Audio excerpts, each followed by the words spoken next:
Welcome. Have you ever wondered what it's really like to be on the front lines of our digital world, defending all of our data from constant attack?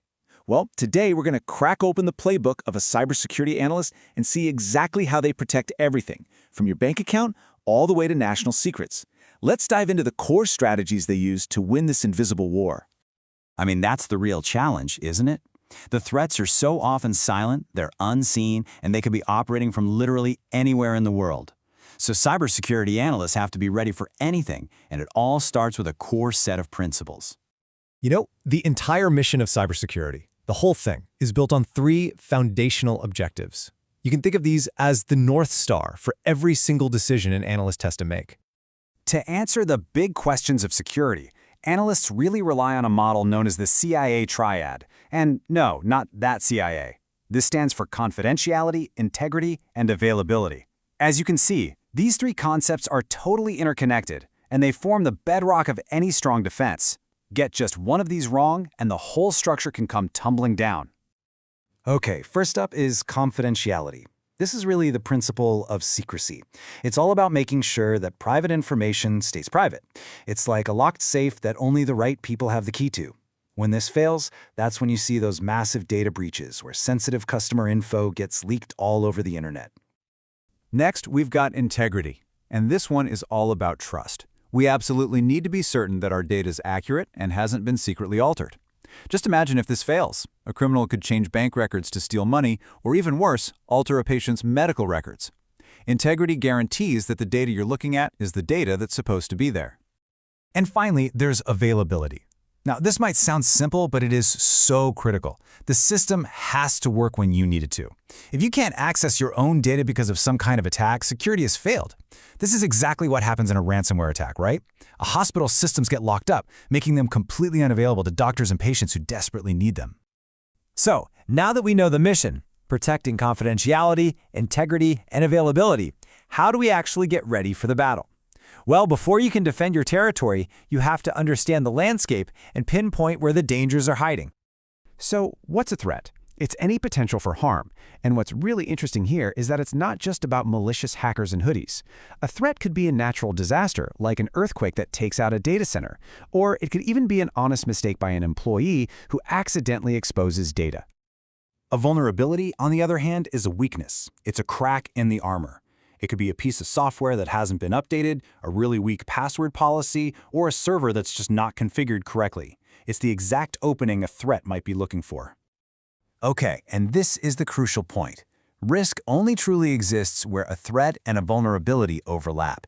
You can see it right here in this diagram. It's that intersection in the middle. A hacker is a threat, for sure, but if you have zero weaknesses, they can't get in. And by the same token, a software flaw is a vulnerability, but if nobody is trying to exploit it, there's no immediate risk. It's that dangerous intersection right in the middle where analysts have to focus all of their attention. All right, so once an analyst understands the risks, what's next? How do they actually start building the fortress? This brings us to the tools and strategies they use every day to defend their networks.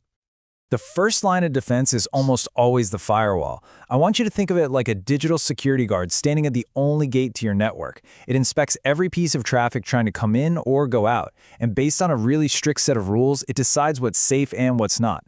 If anything looks suspicious or doesn't have the right credentials, boom, it's denied entry, just like you see here between the internal network and the Wild West of the internet.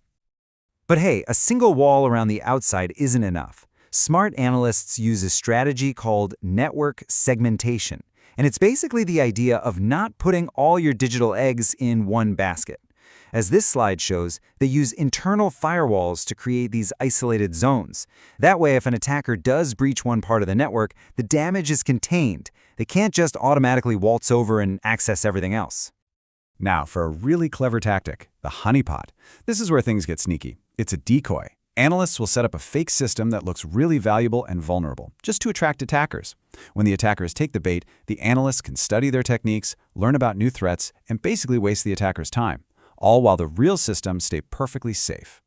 You know, a good defense isn't just about building strong walls. It's about proactively testing those walls to find the weaknesses. And to do that, the best defenders have to learn to think exactly like their adversaries. This is where something called a penetration test, or pen test for short, comes in. It's essentially a simulated, totally authorized cyber attack against your own systems. The process usually follows a standard framework, like the one from NIST, that's the National Institute of Standards and Technology, and it unfolds in 4 key phases: carefully planning the test, discovering potential vulnerabilities, launching a controlled attack to try and exploit them, and finally, reporting all the findings so the defenses can be made even stronger. And I absolutely cannot stress this enough. A pen test is a simulated attack, but without explicit, written permission, it stops being a simulation and just becomes a real attack.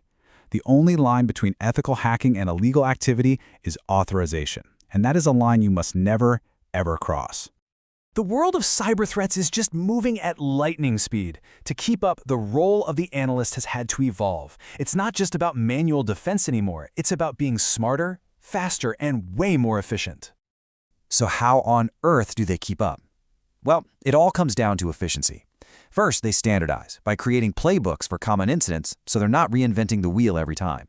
Next, they automate all the repetitive tasks, letting machines handle the grunt work way faster and more reliably than any human could.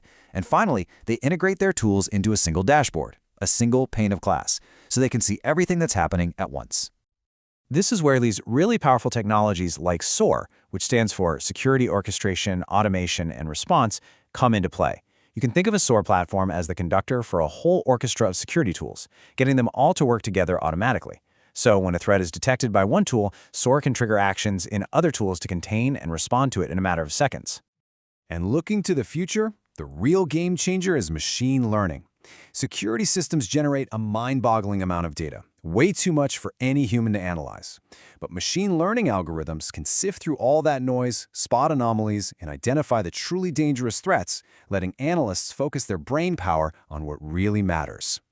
So from these core principles all the way to advanced automation, the Cybersecurity Playbook is this living, breathing document. It's constantly being rewritten to counter new threats. The battle for our digital world never, ever stops, which really just leaves us with one final thought. Are your defenses ready for whatever comes next?